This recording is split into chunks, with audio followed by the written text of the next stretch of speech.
checked in for a while. I reckon it's been 85 days. That was my calculations. I counted back to the push-up club video, which was the last thing I did. What was interesting though, I went through all the text messages in all the various push-up clubs that sprung out of that I've become a part of. I added them up. I got teased by my family when they saw me counting up the numbers. 15,000 push-ups to date, approximately, give or take a 10 or 20, which is an amazing effort over 85 days, I reckon. I think I've had 5 rest days. Out of the 3 push-up clubs that I'm currently involved in, 2 are going strong. The third one, a bit more of a social club, but that's all right. There's plenty of room for love in the push-up club. So I've totally become obsessed with swimming now. That's really taken over from kayaking. I reckon since that push-up club video, I've probably swum most days. That plus a combination of doing a fundraising talk on flow for a friend of mine has really invited me to revisit flow and think about it in ways that it relates more or speaks more to people's experience of anxiety and people's experiences of depression. So I kind of want to yab about that a bit today. So if you have no idea what I'm talking about when I say flow, I did do a video on the myth of mindfulness, which is not saying that mindfulness is a myth at all, but I was inviting people to think about mindfulness in a different way and think about it in relation to what Csikszentmihalyi would call an optimal human experience, or flow. Cool, you can still see the moon. See if you can you see that? It's been the most amazing full moon for the past week, I reckon. Anyway, so just a quick recap on flow. If you remember, you've got the complexity of the task versus the skill set of the task. And when those two things line up, you experience what Csikszentmihalyi would call an optimal human experience, which results in a feeling of flow, which is sort of transcendence of the egoic form, where you become the activity and you're left with overwhelming sensations of euphoria for some people, depending on the experience, depending on how heightened the experience is.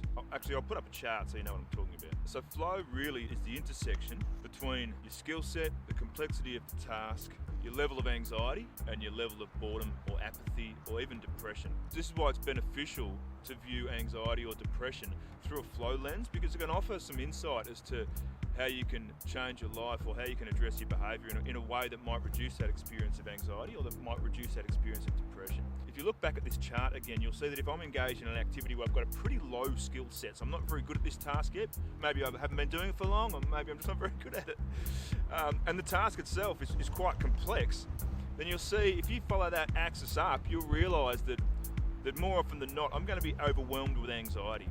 So there's 2 ways to alleviate that anxiety if you're looking through a flow lens. One is to reduce the complexity of the task, so bring the complexity back down to something that's more achievable, more obtainable for you personally, or to increase your skill set. So one of the challenges, if you're looking through a flow lens, if your go-to is to always reduce the complexity of the task in order to alleviate your experience of anxiety, you're going to engage in tasks that really require a very low skill set. So if you look back at this graph, this kind of flow chart, you'll see that the end point for activity that doesn't require much skill, no matter how good you get at it, the best you can hope for is relaxation, an experience of confidence. So these things, whilst they're really beneficial, they're never ever going to result in an optimal human experience.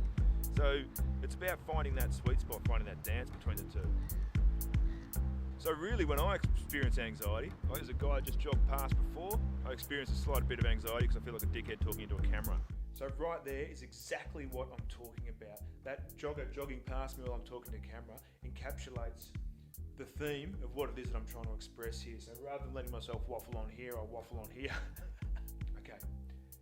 He jogs past, I'm talking to camera. I experience anxiety. 2 options.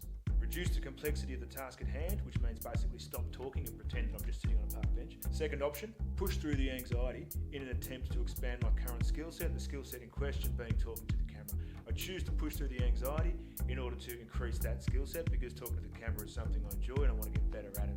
The take-home information, and I can't be more sort of explicit than this, is that anxiety, when viewed through a flow state, is more often than not an indication or an invitation to expand your skill set. If you always choose to reduce the complexity of the task, you will end up in these lower states of arousal where boredom, apathy, depression, and at best relaxation live. You need to get yourself into an experience of anxiety, and then at that point of anxiety, extend your skill set rather than reducing the complexity of the task. And right there, in the sweet spot, that's where flow lives. That's what Csikszentmihalyi is talking about. That is the optimal human experience, right?